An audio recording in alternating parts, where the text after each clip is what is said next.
সবাই আল্লাহর কাছে দোয়া করছে। আজকে সারা জাতি, সারা দেশের মানুষ আল্লাহর কাছে দোয়া করছে।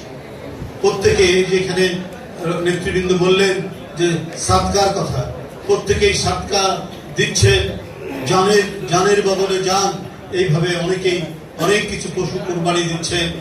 এই ঘটনাগুলো আজকে সারা দেশব্যাপী এটি চলছে বন্ধুরা আমার। তো সুতরাং এই বন্ধুরা,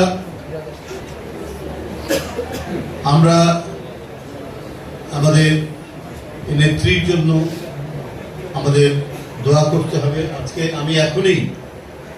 আমি এখনই হাসপাতাল থেকে আসলাম, এভার কেয়ার থেকে আসলাম। সেখানে ডাক্তারদের সাথে কথা হলো। আমাদের ডাক্তার জাহিদ ভাই তিনি সাংবাদিকদের সামনে কথা বললেন।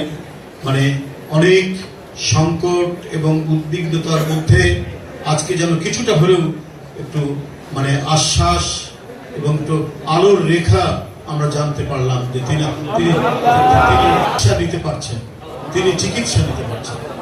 তাই বন্ধুরা আমার, আমরা আরো আল্লাহর কাছে দোয়া করব, নিশ্চয়ই আল্লাহ তিনি সুস্থভাবে তার মানে সম্পূর্ণভাবে সেরে উঠবেন এবং আমাদের কাছে ফিরে আসবেন।